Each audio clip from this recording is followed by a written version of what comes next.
Европската ракометна федерација го објави конечниот пласман на репрезентациите од 13-тото до 24-тото место, односно за оние селекции кои испаднаа уште во првата фаза.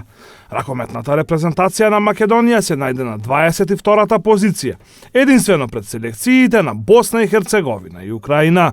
Ова за нашата селекција е најслабиот пласман во историјата. Воедно за прв пат завршуваме едно европско првенство со максимален број на порази.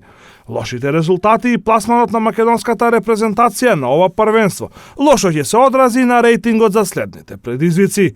Ни следуваат квалификациите за идното светско првенство, кои ќе ги започнеме уште во првиот круг каде ќе бидеме носители. Но во втората фаза од баражот за противник ќе добиеме една од репрезентациите кои настапуваат во главната фаза на европскиот шампионат.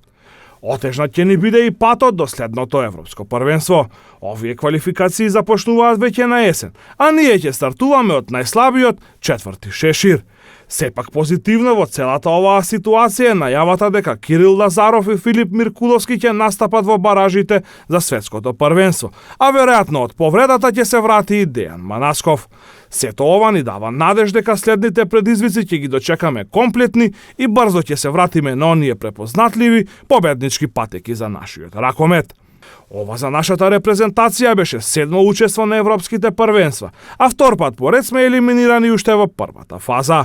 Најголемиот успех го постигнавме во 2012 година, кога на првенството во Србија завршивме на 5-та позиција.